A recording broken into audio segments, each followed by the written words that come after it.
Good morning. Welcome to our commission meeting for November 4th, 2025. I call our meeting to order and note for the record that we have a full quorum of commissioners present.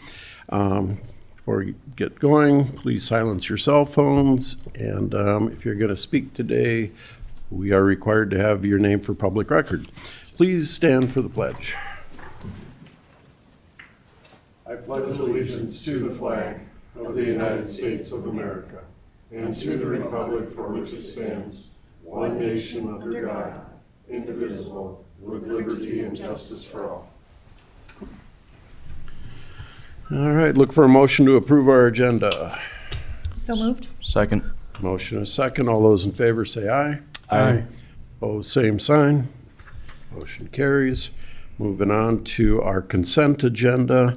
Consent agenda has our routine things like bills to be paid, abatements, personnel actions, et cetera, all available in the auditor's office as a public record.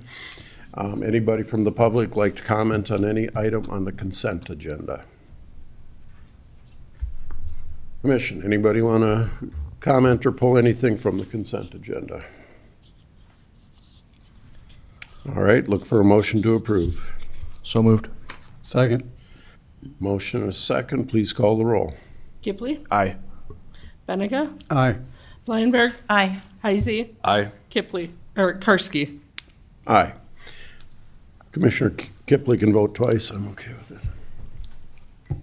Moving on to our regular business, we have a presentation on the 86th Annual Sioux Empire Fair. I believe we have Scott presenting today.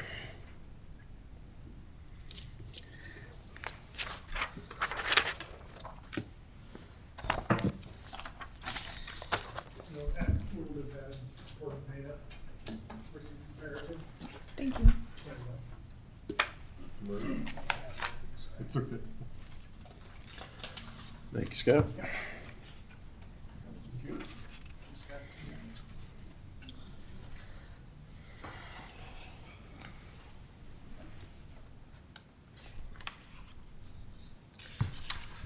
Well, good morning, Scott Wick, President and CEO of the Sioux Empire Fair, W.H. Lyon Fairgrounds, Valley Springs, Minnehaha County.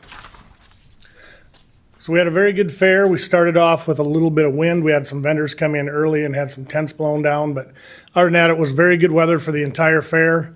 We got the rain after hours, after closing hours, so it was it's our 86th annual. We have to thank all of our day sponsors. All of these have been with us for probably 10 years. We did have two sponsors that pulled out this year, and that was Smithfield Foods was not with us, and then C&B Operations.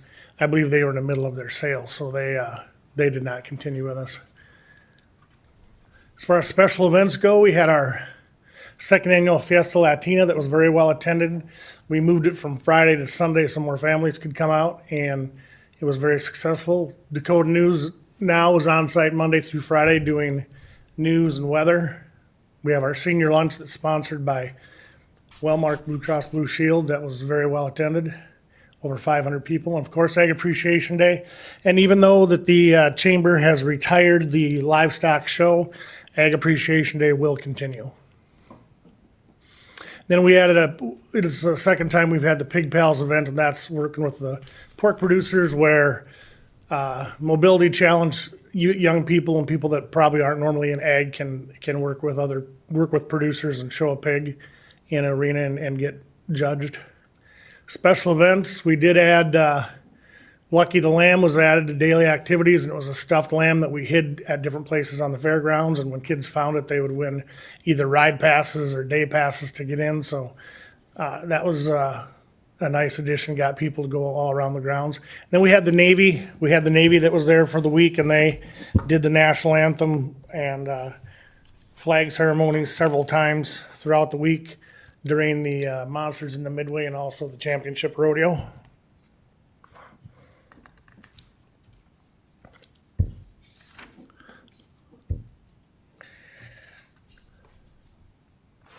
The Dakota News Now Kids Zone is always a big hit. We had Noah's Way Exotic Petting Zoo, and they added a bird attraction to it that was probably one of the best deals on the fairgrounds. it was $5 and you could go inside with all the birds, and of course they sell you food to feed them, but that was always full. And then we added the Keith Raymond. He's there as a comedian and a kids entertainer. We added the Foam Factory, which we had heard from other vendors. Depending on which way the wind would blow, if the foam was blowing towards them, then they'd get a huge crowd over by their booth as well. But you can't control the wind. Livestock and static displays continue to do well, up a little over average from years past. We're just competing with a lot of other shows across our region during our fair in Iowa and Nebraska, so people are picking and choosing what we do. Art Center continues to do well. Thana's been a blessing. It's her 4th year as a coordinator. And a really neat thing is we had 17 best of show exhibits go to the state fair. And in that picture there, that's a handmade saddle from a young exhibitor. It was absolutely amazing, all the tooling. And it won best of show at state fair. Commercial and food vendors continue to be strong. As some families are retiring out, other families are buying their booths and their route. We have several that move on to the Minnesota State Fair, which we all know they're a huge fair. So they buy those guys out to get their route. So improvements, we did put in, we had a lot of calls from different organizations about handicap parking in the north parking lot. So we, with our trade out with the city, we prepped it, they came and asphalted it, and then we striped it. So we added 25 spots, which is way more than we need to be compliant, but we'd rather have more than less. That typically was all grass and not ADA parking, and so it's been a nice improvement. So we have way more handicap than we need. And our community service people that come out, Faith Temple continues to do their food giveaway, which now is up well over 1,000 cars a day. Every Friday, we partner with Touchstone to do the Energy Co-op to do the EV car test and show in the east parking lot. And then Feeding South Dakota's turkey and ham giveaways during the holidays.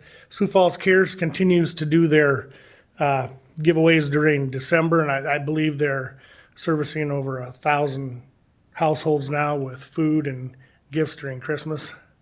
And then the Run for Food is been there every Thanksgiving for the past 10, 15 years through the banquet. So on to the financials. Let's put the big ones down. So as far as entertainment goes, we spent about 16% less on entertainment this year. Just had a gut feeling. So all of our and it'll be representative in the bottom line. All of our shows were free with paid fair admission. It was just a little too risky to get some of those bigger acts are now acts that, supporting acts and opening acts that used to be very affordable are now, some of them are up there in the $250,000 range. And that just adds to your insurance for covering those, and it's a big risk.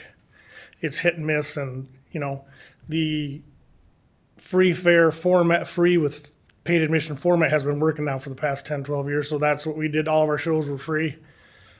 So in the grandstand, we spent $552,962 last year. We spent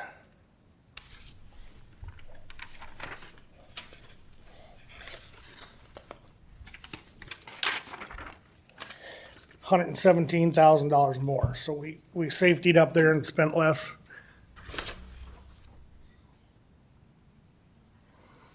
So entertainment, we spent less. Total entertainment was $1,320,000. $1,320,000. So for revenue, admission, camping, and carnival was $903,780.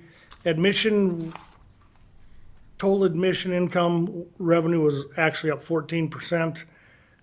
Beer sales were down 12, the carnival was down 6, so it's kind of a different matrix. It's kind of, usually when you see an increase in attendance. It's across the board with the carnival and everything, but the carnival had said that they come from North Dakota up in Minot, Fargo, and they were down in both those markets as well, more than they were down with us. So we still had some strong spending. So overall, we came in with a net profit of $191,435, which it was down, but last year we had 2 ticketed shows. We still did very well with our pit passes that we sell. They were up 33,000 in pit passes where you get to go in front of the stage. So we are busy planning for next year. We have 2 shows confirmed already.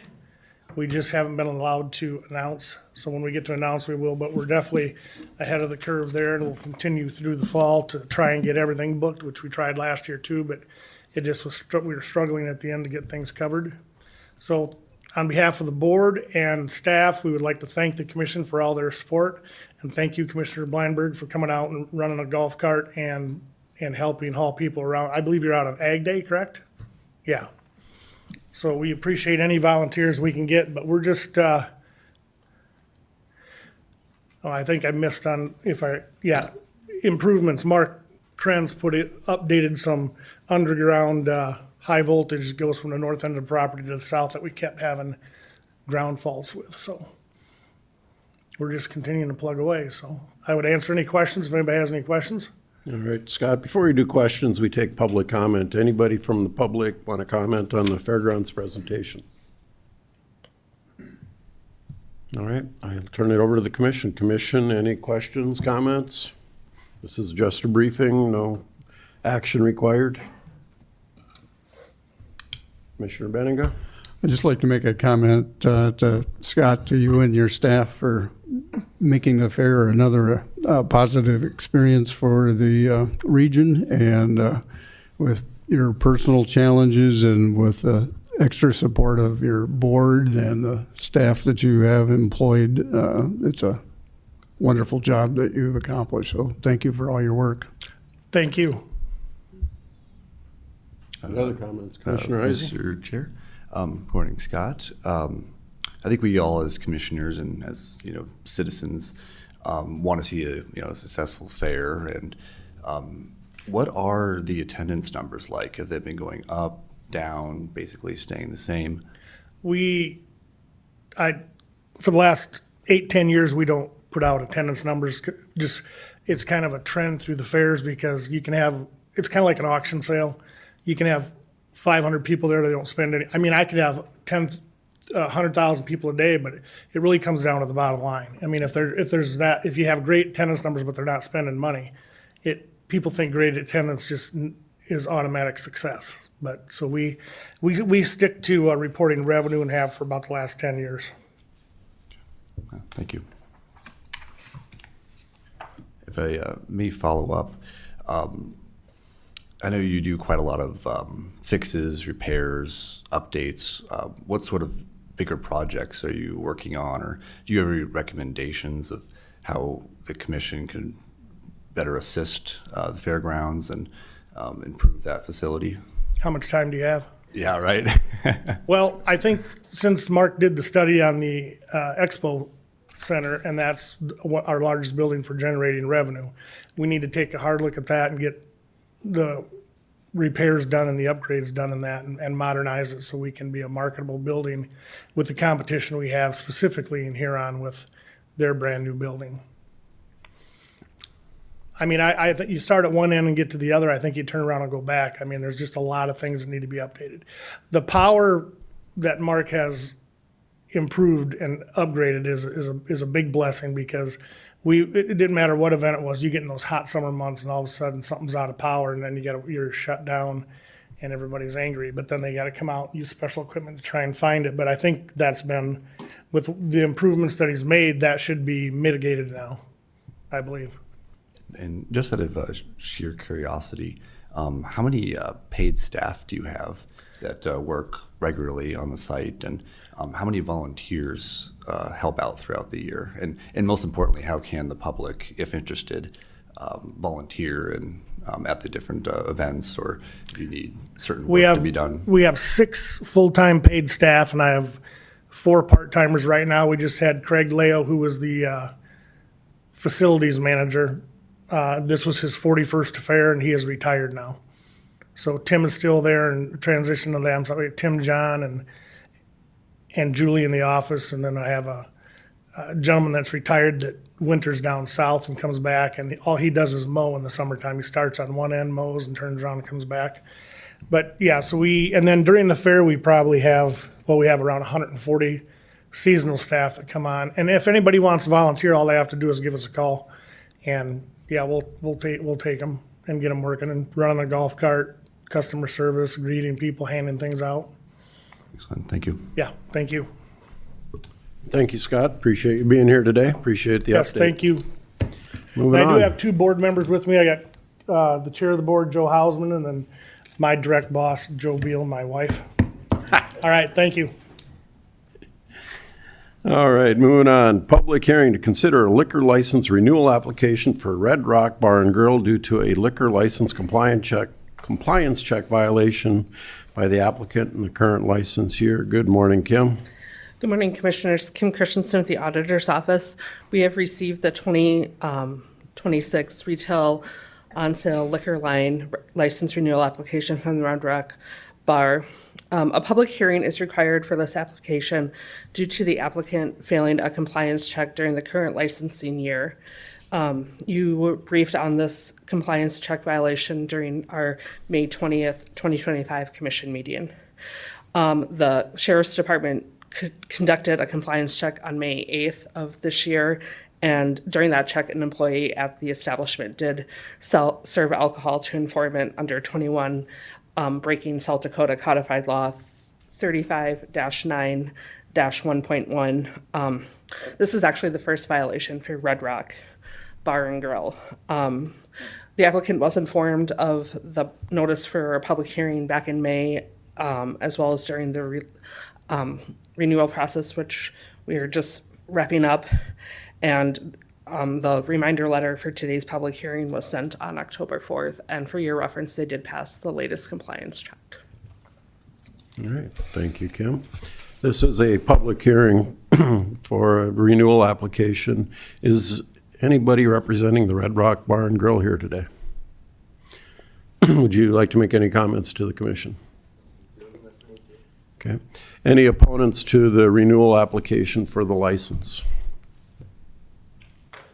Okay, turn it over to the commission then for comments, questions, action.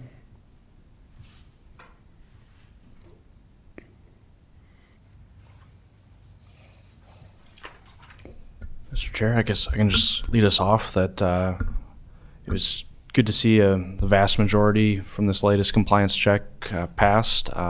Unfortunate to have this failure, but good to hear that both the context is this is a first-time violation and in a subsequent operation they did pass. So I assume there's been some training among staff, and appreciate the applicant being present here today and taking this seriously. But at this stage, with just a first violation, I'd be supportive of this renewal, but give my colleagues opportunity to comment. Commissioner Bleinberg? Was there a motion there? I'll make the motion to approve the renewal. I would share your sentiments and second the motion. Motion is second. My only comment is, sir, we had somebody fail the second time in a year this recently. Not cool. And it gets more expensive. I hope you're training and talking to your employees, because I'd hate to see you back here again next year. So, all right, call the roll. Kipley. Aye. Bleinberg. Aye. Heisey. Aye. Benega. Aye. Karski. Aye, motion carries. Briefing on the alcohol beverage license compliance check failures. Kim? Good morning again, Commissioners. Kim Christensen with the Auditor's Office. On Tuesday, October 28th, the Sheriff's Department informed the Auditor's Office that they had conducted a compliance check of 62 licenses holding an alcohol beverage license. A total of 3 license has failed the compliance check. Of the 3 failing license, one of them, MGC Holdings, doing business as Chasers Food and Spirits, is licensed by Minnehaha County. This business currently holds a retail on-sale liquor license. For the purposes of clarity, the other failing businesses are licensed through their municipality. Due to this failed compliance check, the county will be required to hold a public hearing in receipt of the renewal application later this month, and that authorization was given earlier in the meeting for us to publish the notice of hearing. For reference, this is the Chasers Bar Food and Spirits has had a violation back in 2024 and 2017. In addition, the licensee will receive a penalty from the South Dakota Department of Revenue. That penalty is based on the number of violations within a 24-month period and range from $500 to $2,000 depending on the number of violations during that time and whether the individual who's sold or served has previously been certified by a nationally recognized training program. And if 2 or more violations occur within a 24-month period, the state will take action on the license.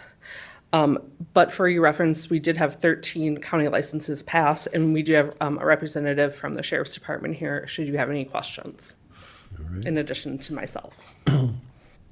Sheriff's Office, want to make any comments on the? No comments. Okay, okay. All right, we'll take public comment on this agenda item.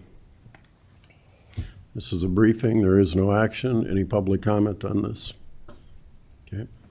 Commission, questions, comments? Commissioner Heisey? Mr. Chair, I have one quick question and more of a clarification than anything, Kim. I'm reading here that if there's two violations within a 24-month period, the license is suspended. Yep, Is this- that automatic? Because the last one was in 2024. Yep, So that it would fits be in that done time range. through the state Department of Revenue. I believe the Sheriff's Department, you guys notify the state of the results of the compliance check. So is it the state that then takes action, or is it the county, or is it both? I'm looking at my legal counsel, and it's the state, right? It's the state.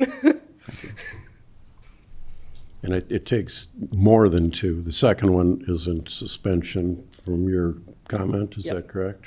Okay, so you'd have to have more than 2. So if they would have, say, failed the spring compliance check, that would have been, and failed this one, that would have been their 3rd failure within a 2-year period. They only had a failure twice, in the fall of '24 and of the fall in 2025.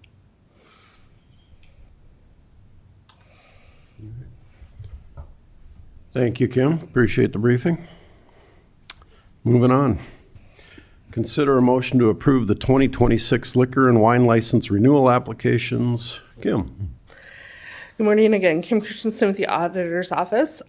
We have received our 2026 liquor and wine renewal applications from the various license holders outside of the municipalities in Minnehaha County. These applications were reviewed by State's Attorney, Planning, and Sheriff's Department, and no concerns or objections were reported. As listed in the memo, the list of the renewal applications are in a table, and all of these establishments did pass the last compliance check. Renewal fees range from $500 to $1,500, depending on the type of license that the business has. All right. Public comment on the license renewal applications.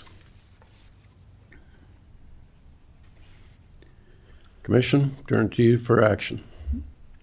I would make a motion to approve the renewals. Second. Motion and a second. And we do a roll call vote on this. Call the roll, please, Kim. Benega, Aye. Heisey, Aye. Blyenberg, Aye. Kipley, Aye. Karski. Aye. Motion carries. Moving on, consider a motion to authorize chair to sign a resolution authorizing the commencement of a civil action. Maggie Gillespie. Good morning, Maggie. Good morning, Mr. Chairman, members of the board. Maggie Gillespie, Deputy State's Attorney. I bring a resolution here before you today to foreclose a county aid lien. Essentially, a member of our community passed away and sought poor relief for the burial expense. The result was a $2,000 lien. And then subsequently, the sheriff's office had a distress warrant issued by the treasurer to collect unpaid real property taxes on the decedent's residence, which was a mobile home. That sheriff's sale resulted in surplus proceeds after the payment of the taxes and fees and penalty. Those surplus proceeds are in excess of $31,000. So state statute gives you authority to foreclose the lien. You might be familiar with that from other lien compromise applications. Well, that statute gives you the authority to foreclose a lien. There's another statute under poor relief which specifically says that on a lien under poor relief that it needs to be foreclosed by action. And so what that means is action in circuit court.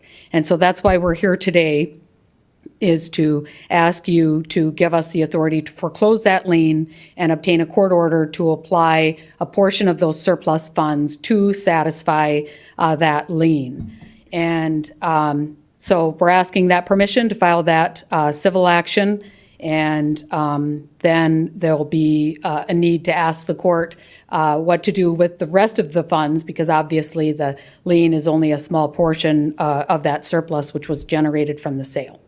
Auditor Anderson is also here to answer any specific questions beyond what I've provided to you, and I'll stand by for questions, Mr. Chair. All right, public comment on the civil action. Commission, turn it over to you for questions and/or action.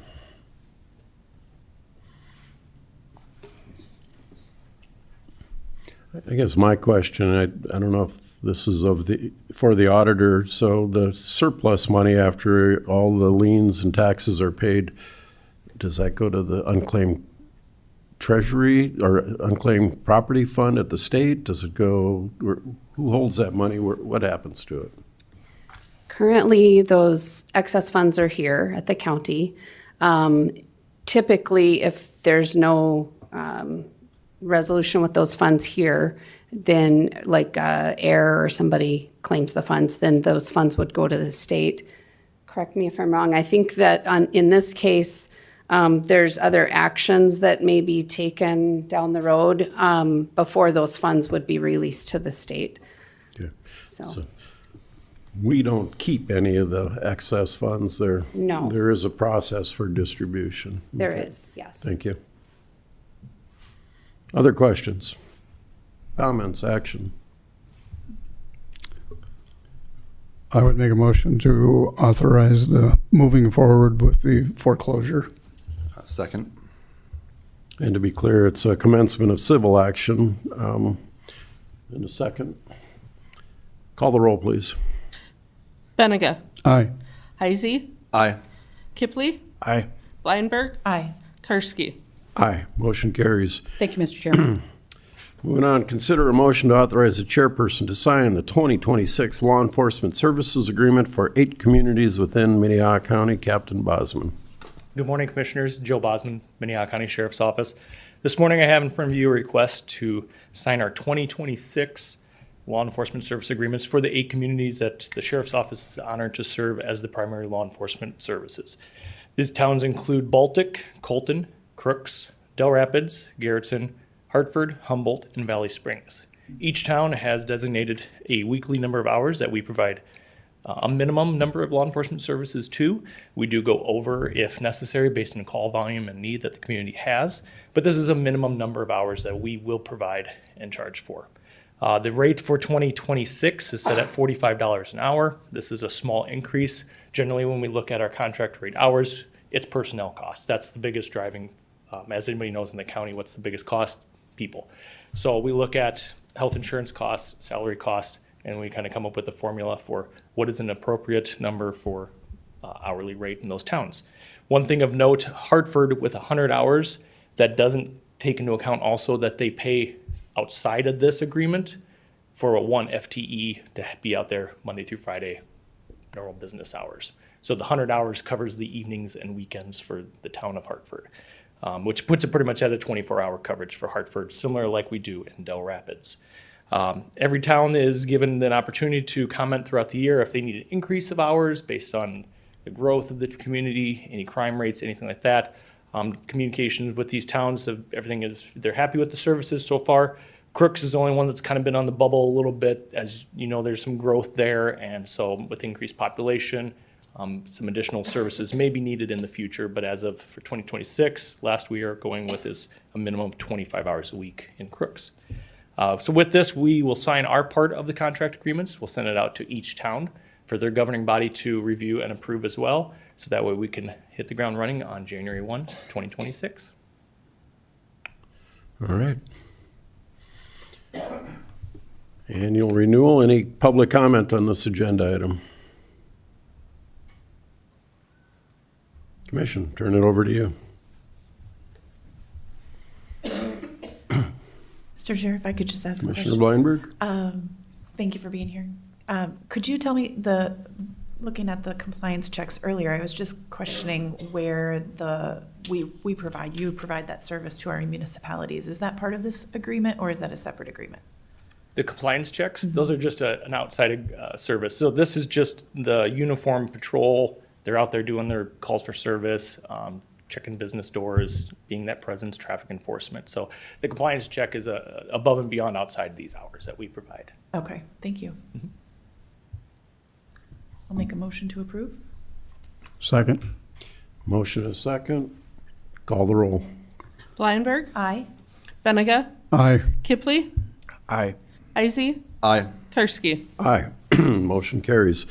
Consider a motion to authorize the chair to sign a joint powers agreement with the South Dakota Department of Transportation and Lake County for the reconstruction of County Highway 149 at the Lake County border. Morning, Jacob. Good morning, Commission. Jacob Mars, Highway Department. In front of you is an agreement with the DOT, Joint Powers, with Lake County as well. This curve was identified by highway staff along with Dustin Witt, the DOT safety engineer. He ran a cost-benefit analysis on it based on the number of crashes and severity of crashes.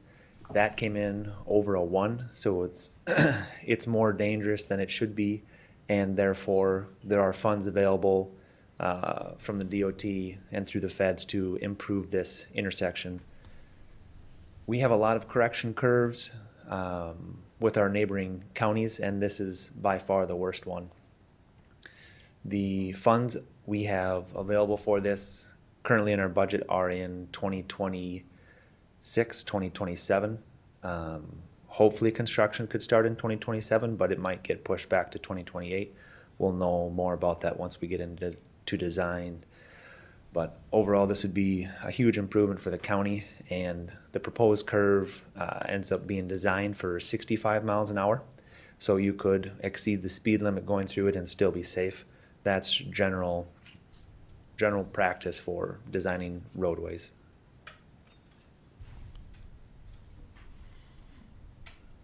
All right. Public comment on this agenda item.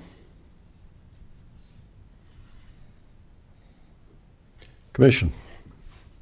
I guess my only question, Jacob, is how is the breakdown decided who pays how much as far as Lake County? And is it based on how much roadway is in the county or? Yeah, so for this particular agreement, it was discussed to break it down per linear length of the roadway. So approximately 25% is in Lake County and 75% is in Minnehaha County.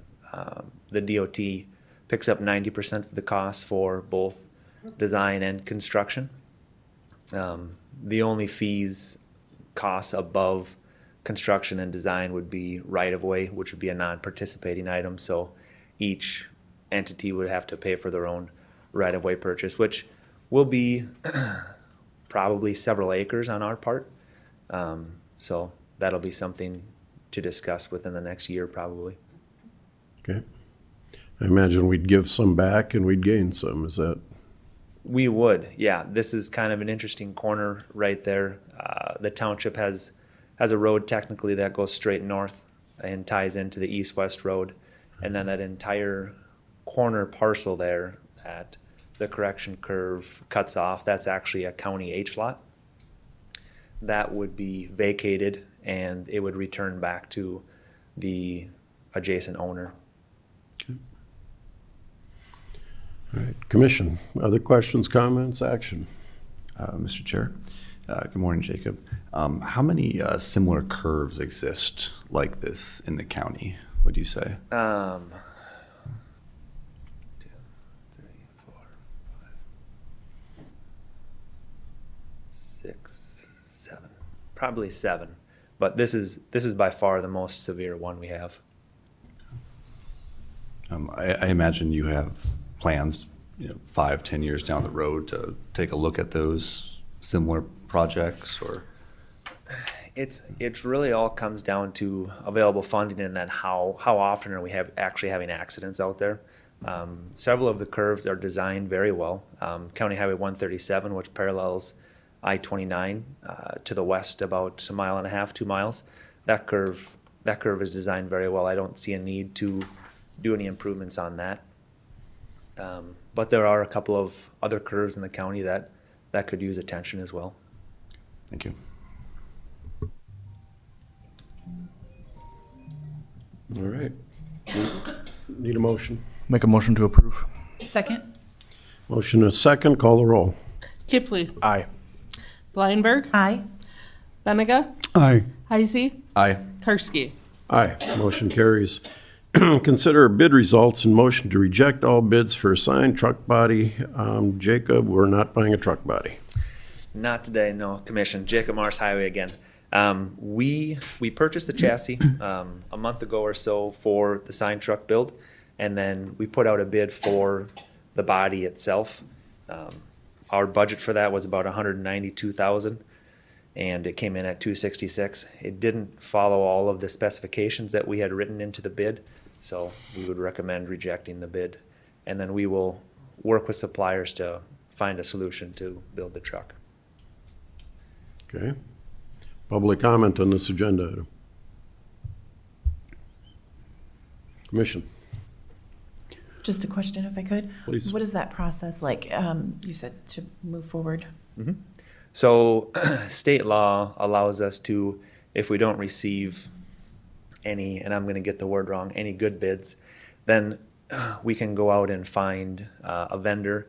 They have to meet exactly the specifications that we bid, and we can negotiate with them a price that works for both parties. Okay. Thank you. I'll make a motion to approve rejecting the bids. Second? Motion is second, call the roll. Blindberg. Aye. Heisey. Aye. Kipley. Aye. Benega. Aye. Karski. Aye, motion carries. Second reading of rezoning request number 2502, continued from the September 23rd, 2025 meeting. Scott. Thank you. Scott Anderson, Planning Director. Good morning. This was an item that was continued, as you indicated, from the September 23rd meeting. It's a second reading of a rezoning request, 2502. This is to rezone some property for approximately 15 acres from A1 agriculture to C commercial. It's about 1.5 miles east of Midway Corner on the parcel of property on County Highway 122, I believe. And I have been working with the legal counsel for the applicant. They're still in the process of potentially finding a better solution than rezoning this to C commercial. So they are requesting to continue this item to, I'm requesting to continue it to March 3rd. That will give them ample time. And I know that seems like a little bit far out for a continuation. However, there is no planning commission meeting in December. The deadline for November has passed, so the next deadline or the next possible planning commission meeting that they can get on is in January, which would then put the first reading and second reading of any kind of a new request into February. So I'm asking to have this continue to March 3rd, and hopefully we'll have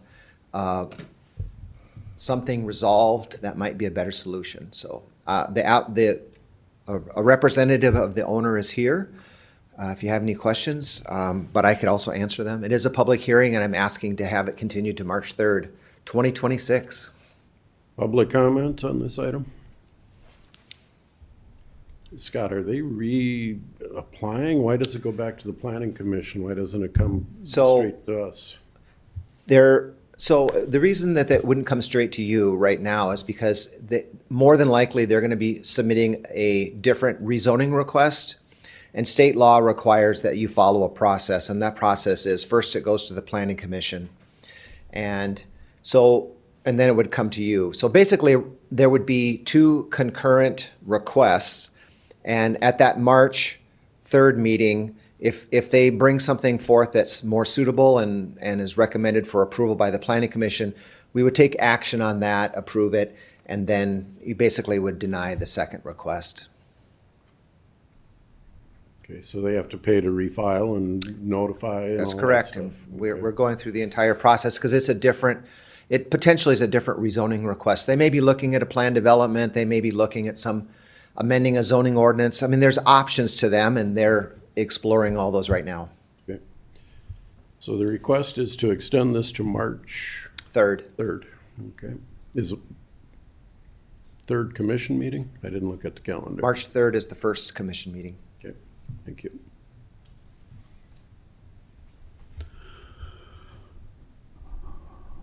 I would make a motion to move this to the March 3rd, 2026 commission meeting. Second. Motion a second. Call the roll. Benega. Aye. Heisey. Aye. Blyenberg. Aye. Kipley. Aye. Karski. Aye, motion carries. We have a briefing about the veteran services in Minnehaha County. We have Tyler Gottwald and Doug Roderick. Who's first?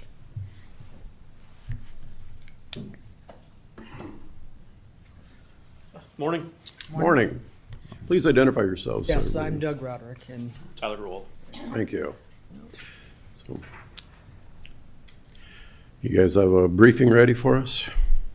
Or just here for questions? Whatever y'all like.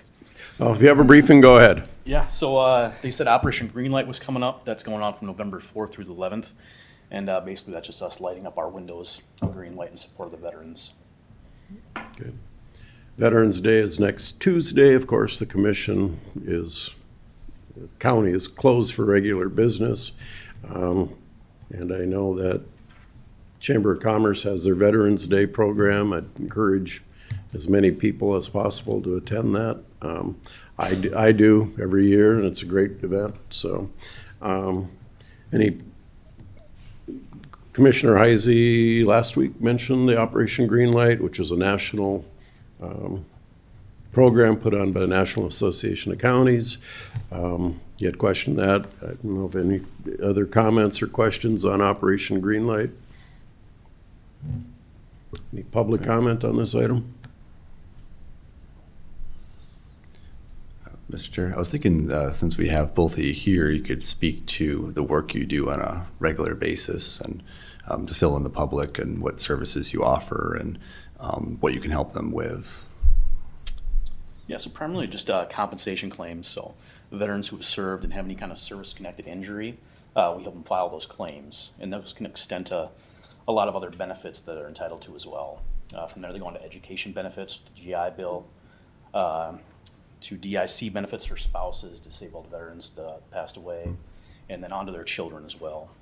So anything like that from funeral rights as well, we help process all that. Thank you.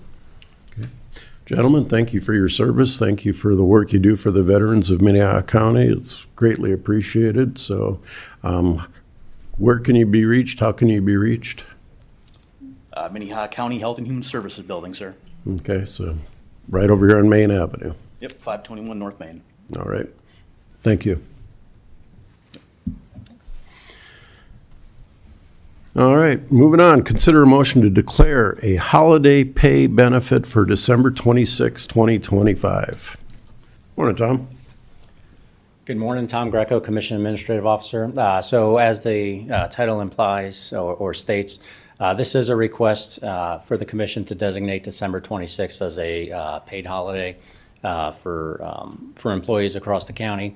Just as background, you already have designated by standing policy a half day, the 24th of December, Christmas Eve.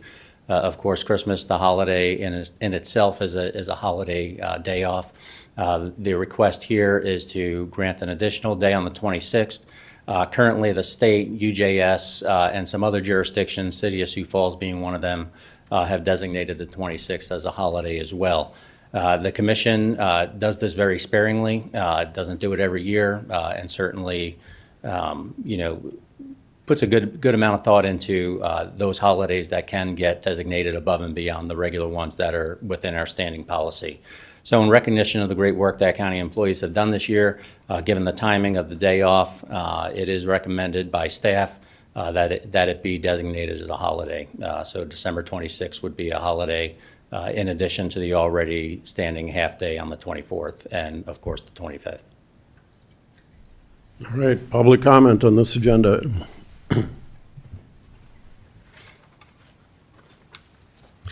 Good morning. My name is Gene Childs, and I live in Minnehaha County. I have an idea. We could hand count the ballots at precinct level at 1/10 the cost of using the fraudulent tabulators. Ms. Then we Childs, would have enough. this is regarding the holiday pay benefit for December 26th. Did you have anything to discuss on that? Yes, I do, Okay. sir. Then we would have enough money to give all the county workers another paid holiday. Thank you. Okay, thank you. Gary Meyer. Normally, when a request is submitted for approval, there is a dollar figure presented, so you all can make an informed decision. I would like to ask Tom, somebody from the HR, or any one of you, what is the daily payroll expense for Minnehaha County? That's the first question. Second, what is the extra projected cost to cover all the overtime pay / special provisions that are required from the essential personnel that will still be working that day to keep the county running? And third, what is the projected extra overtime cost needed after the employees return to work in order to get all the work caught up after 2.5 days off? I'm assuming the workload would be very great and there would be overtime included. Please, Tom, can you answer that? Mr. Meyer, that is not our procedure. Thank I you know for it's your not comments. your procedure. Thank you Why for is your it that comments, the five Mr. of Meyer. you, I got time left. Why is it that the five of you out of county of thousands are the only ones that consider yourself educated enough to ask a question? I'm a taxpayer. I want to know what this is going to cost the taxpayers. Your questions are noted, sir. If a Yeah, they're commissioner noted, but they're requests to ignored. pass those questions on, that is Okay. our procedure. Then since this committee is too stubborn to let Mr. Greco answer my questions, I would ask that one of you commissioners would please ask Mr. Karski to allow an answer. Thank you.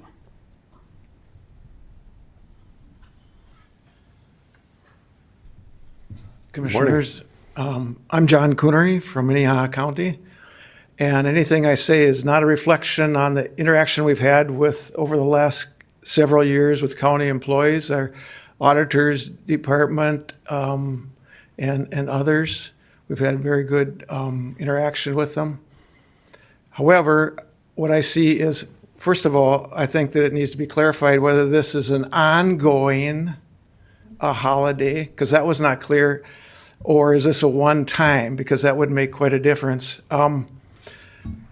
However, from talking with literally hundreds of people in the last couple of years throughout this county, many of them who are really struggling even to put food on their table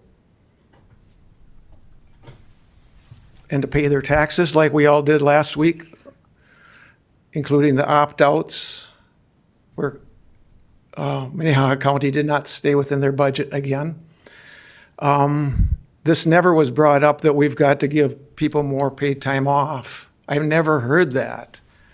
And I think it's, in just this last week, several large corporations have laid off tens of thousands of people.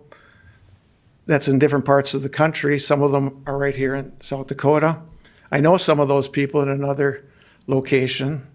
It just seems like this timing is very poorly timed. And we should be looking at how can we reach out to those people who are in need.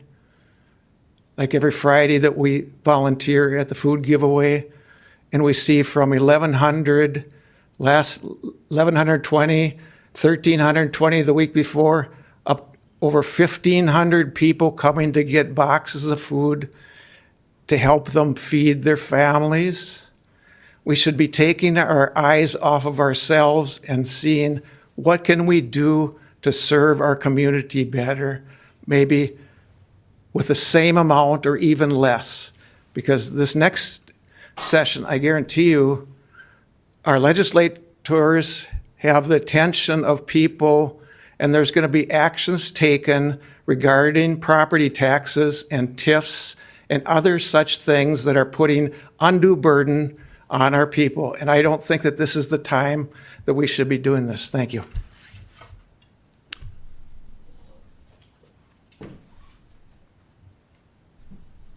Cindy Meyer, Minnehaha County. As I was looking through the calendar of the scheduled events for November, the county is closed 3 days this month.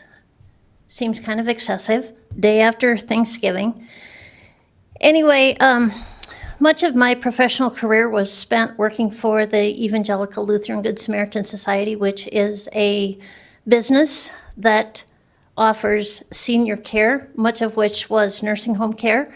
We had over 200 facilities in 26 states, so we had a broad spectrum of facilities, of staff, and we got 6 holidays, 6 paid holidays in a year, in a year. And one day at a family function, I was kind of spouting off because we had family members that worked for the government that had 12 days off, 12 paid holidays in a year. They also had the whole time from Christmas to New Year's off, paid from the government. And I was kind of spouting off about, geez, we only get 6. And I had a family member say to me, do you realize who's paying for your holiday pay? It's private pay residents. It's private pay residents that are having to pick up the bill for your day off. And at the time I was young, didn't really realize what that meant until we had aging parents that ended up in the nursing home, that ended up costing $9,600 a month for care. And we thought that was just excessive. But at that time, then we realized, well, there's a large number of people in these nursing homes that can't afford care, and if the state can't pick it up and pay for it, they get pushed over to the private pay residents having to pay that bill. And so if you're able to pay privately in a nursing home, your fees are excessive, and it is because of the money that the state is unable to give to pay for those residents. So I bring that example as a case where the taxpayers have to pick up this bill for these days off, these paid days off. And as I said, there's already 3 of them in the month of November. And so as we go into December, we're given another 2.5 days. As we go into January, we're given another 2 days. How many can the taxpayers continue to absorb? Thank you.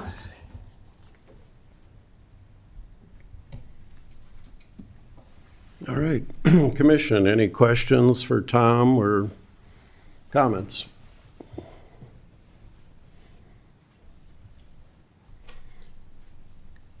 Commissioner Heisey. Mr. Chair, some of the questions asked by members of the public happened to be ones that I myself was going to ask. I am curious, Tom, what is the rough projected cost of making that Friday a holiday? And is this something that we've done fairly regularly in the past, or kind of off and on through the years, and it's situational?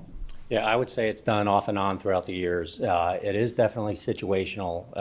One of the things, and just want to, remind the group here, we do have over 600 employees in the county, very hardworking.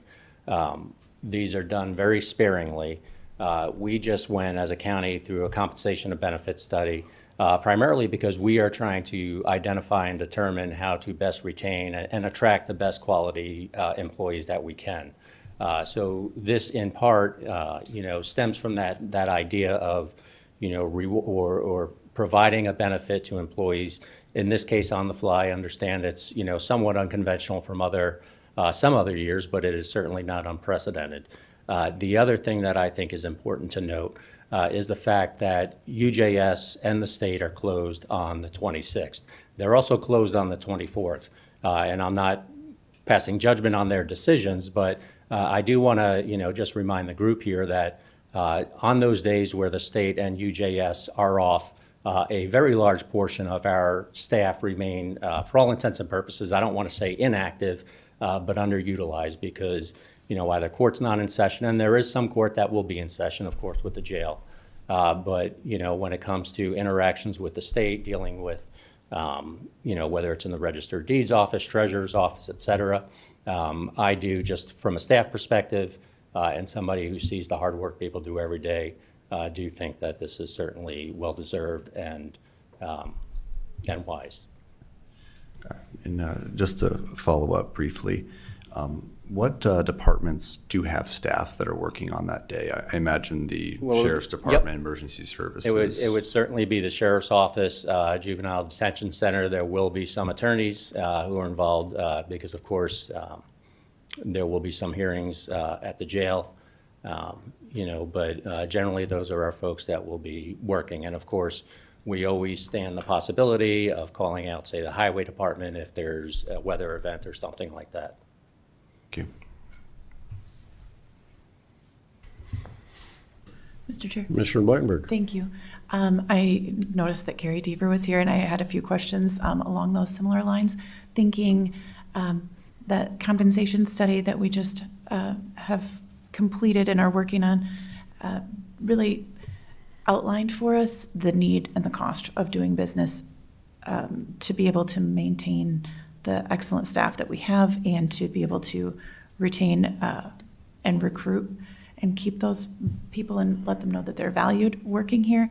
I agreed with the comments about UJS and the state being closed. That makes the day very difficult. And so I just wondered if Carrie had any other feedback or any other recommendations from the McGrath study, because I think that information was valuable, and our goal is to maintain the staff that we have moving forward. I appreciate your bringing that up. I mean, the county has looked at this area comprehensively over the last year, and I don't want to overstate anything from the study, but one of the study's points was that our time off benefits needed to be reviewed and improved. I think providing this extra holiday is definitely within their recommendations or guidelines. I think Tom brought up several good points about valuing the employees we have. Recruitment and retention has been an issue over the last decade, and this is just one way to show that appreciation for them at somewhat limited cost. And capturing that cost is difficult because what we're trying to capture is the cost of work not performed, and the cost for those essential personnel who are here working during the day is fairly limited overall. So I appreciate the Commission's consideration of this request. If I could ask one more, I should have included this in my previous question, but the philosophy when we approached that compensation study, we had some options of how we wanted to approach it. If I remember correctly, we could have tried to lead the marketplace, or can you remind me how that fell out? Yep. Historically, during any past comp study, the Commission has taken a very conservative approach. We want options are to lead the market. You can lag the market, or you can try and meet the market. Lagging the market, of course, brings up other costs, the cost of turnover. And so the Commission has chosen to try to be right and center at market, not leading it and not lagging it. Thank you. As a business person, I've got 7 employees, and day after Thanksgiving, and those years where the day after Christmas is a Friday, or typically a Friday, I'm giving all my employees the day off too, paid on my dime. Our employees are also taxpayers and citizens of the county. To make them work on that Friday when they can't communicate, they're basically sitting around doing nothing, is really detrimental to morale and the culture that we tried to create for a good working environment here in the county. As it's been indicated, this is within our ability to do. If anybody wants to know the cost of it, I'm sure the auditor could probably calculate that for them. But this is as much about doing the right thing for the people that take care of the citizens of the county, and just making them come to work to be here and not do anything makes no sense to me. So I am in favor of this, but we need a motion. I'll make the motion to approve. I'll second with the comment that I have gotten to know our department heads, and I highly doubt that there are people that are doing nothing, even with UJS and the state closed. I can just imagine that there are tasks and duties that can still be completed, but I understand your sentiment. It really inhibits the productivity. Thank you. I just make one comment. The whole public and private economic situation that we're in currently is very competitive. The labor market is extremely strong. We need to compete with those. What we've done as an organization is, even if it's partially paid for by taxpayers, we need to be competitive to keep good people. And I would be supportive of giving them the holiday benefit. Mr. Chair, I'd like to make a final comment as well, and I share some of the sentiments from my colleagues. And I think it makes sense to make that Friday a holiday, given the fact that the state, the judicial system, and the city of Sioux Falls are also designating that day as a holiday. And I'd just like to say further, a lot of people travel outside of the state or have family come visit. It doesn't make a whole lot of sense to me to have them to come back into the office on that Friday right after Christmas. So I'd be in support of the motion and the designating that a holiday. All right, so we have a motion and a second to approve December 26th as a holiday pay benefit. All those in favor say aye. Aye. Opposed, same sign. Motion carries. We are now at the opportunity for public comment. We allow up to 5 minutes for an individual, a total of 30 minutes. Anybody would like to comment on any non-agenda item, we welcome that at this time.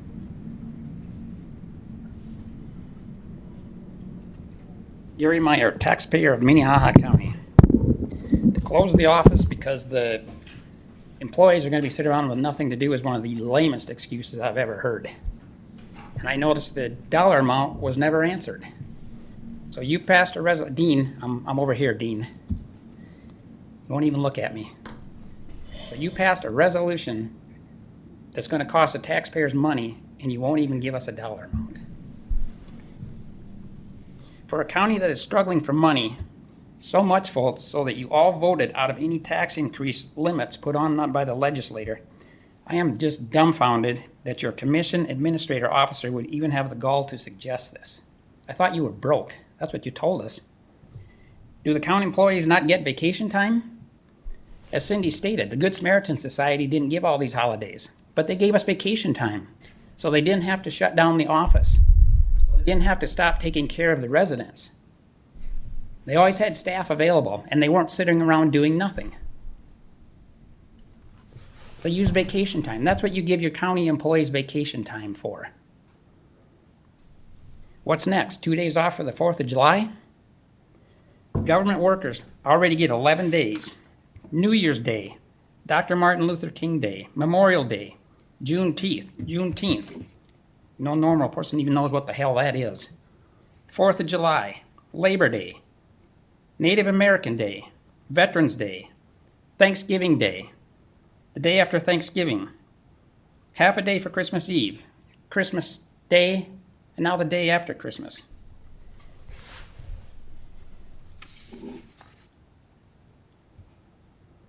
Your rules of procedure say that no county commission shall use or attempt to use their official position to secure a special privilege for themselves. Now, Mr. Greco, your commission administrative officer, is not a commissioner, but he certainly using his position to secure a special privilege for himself. Is he not? If the county is so overstocked with excess money, how about giving every taxpayer a reward by cutting the budget so you wouldn't have to opt out of any tax freeze? Because the county can't afford to pay their bills. That's what you told us. I heard you testify in Pier last session against a bill that would have put a tax freeze on counties. And your reason is because Minnehaha County is too broke. They have more expenses than any other county.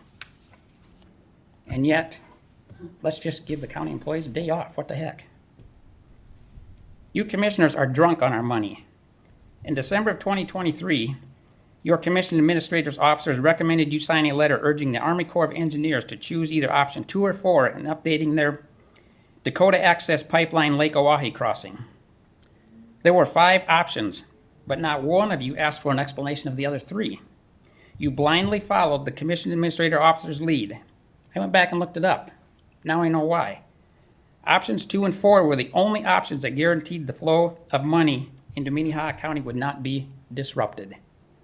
Who cares what the other 3 options were? You just wanted the money to keep flowing. Here's another example. I don't recall the exact date, but this commission voted to reward all county employees with bonus pay for their diligent work through COVID. Again, what about the rest of the county residents that diligently had to work through COVID? Some of them even lost their jobs.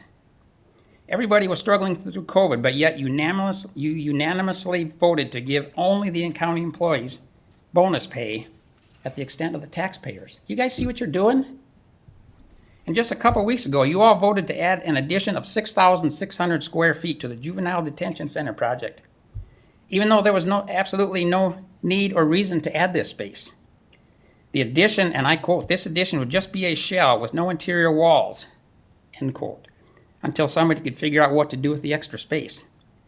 And to justify it, Mr. Greco said that since the previous change orders resulted in a $1.9 million decrease, you should just go ahead and take that $1.9 million in savings and spend $1.6 million for an addition that has no...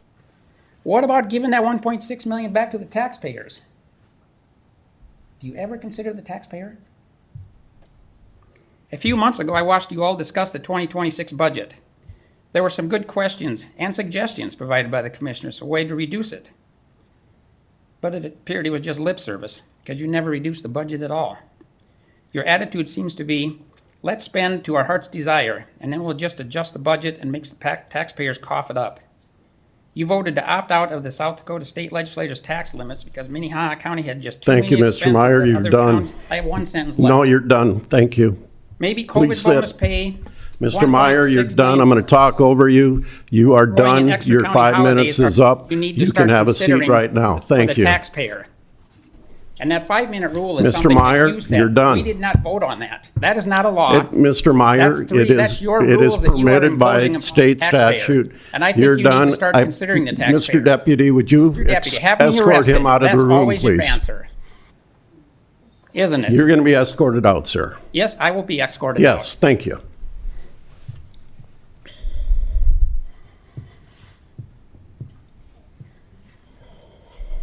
What a shit show this is. You are done too. We will not tolerate that kind of language. Pardon You me? can follow your husband out the door right now. Just a second. I No, apologize. you're done. I told you you're done. You're not going to start out comments like that.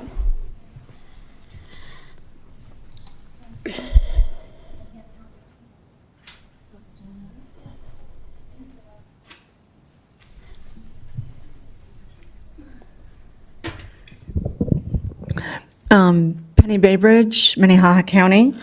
I just want to let you know that with the upcoming election 2026, there's been some talk about having hand counting at the precinct level, or at least hand counting of the elections. It came up from the president wanting this. We are going to have a hand count expo here in Sioux Falls, South Dakota. This is going to be training that will be put online and available for people across the country on how to have good hand counting training in their locations. It is on the 14th and 15th of November. On Friday, it's from 1 till 6, Saturday, 9 a.m. to noon. It'll be held at 4901 East 26th Street, Sioux Falls, South Dakota. And if you have any questions about it, if you check South Dakota Canvassing on their website, they have a link to activities, and you can sign up or look at it there. I certainly would love to invite you all to come check that out. It's going to be how people are trained, and showing many different options for that as well. Would you Thank repeat that date? Pardon? What was that date again? It is November 14th and 15th. That's a Friday and Saturday. I'd put this up here for that if I knew how to work that, but I don't. But Okay. you can find it online. Thank you. Thank you.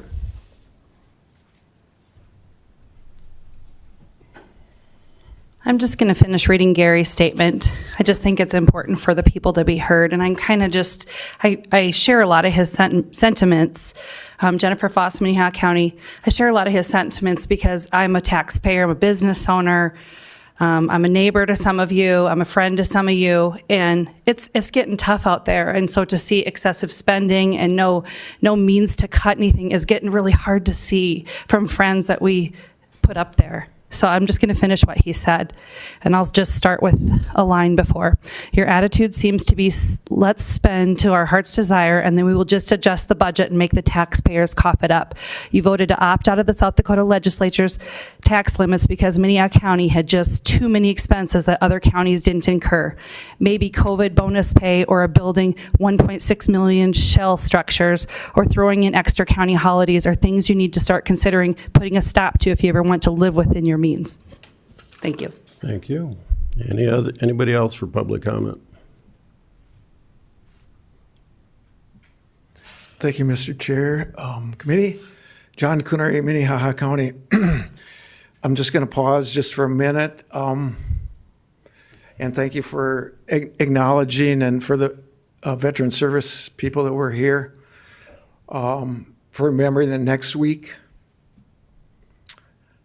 we have one day set aside, but really every day we should remember not only veterans, but our active duty, those who have gone before for all our nation's history and sacrificed so much. And some of you in Memorial Day are out there with us when we're with all the stones, all the veterans who've served for us. I want to leave with you with one name of one person. Her name was Ann Elizabeth Nelson. I'll get to the point where she's a veteran also. She grew up within 25 miles of here on a farm with 5 other siblings. Her mother and father worked very hard, and they tried to help people to the point where it actually helped hurt them. Her father co-signed a note for a relative, small note that they could not pay, and they lost their whole farm. But she was not one that held bitterness. And she was trained as an RN in the 1930s, and when World War II broke out, as an RN anesthetist, she enlisted in the United States Army.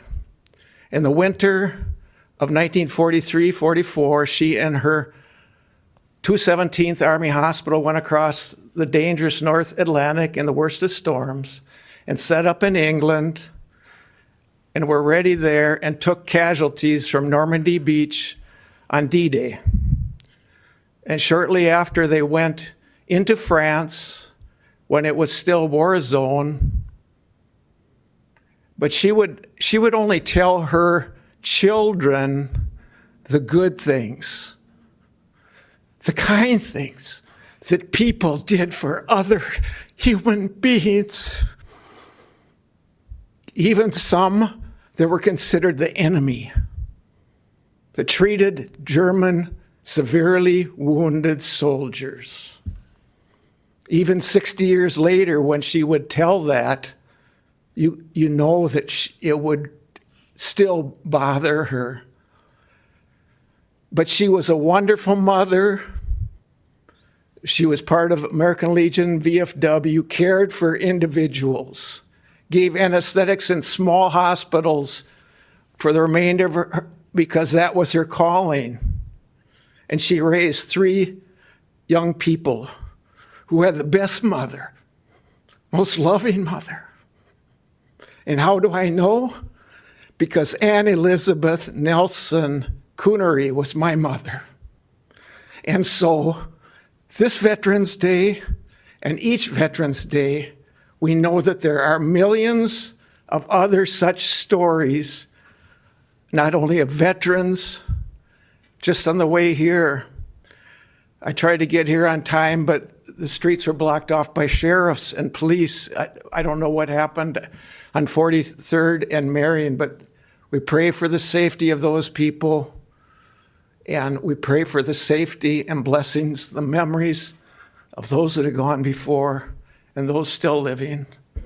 In Jesus' name, thank you. Mr. Canary, thank you for your service. Hope to see you next week. Any additional comments? All right, commission liaison reports.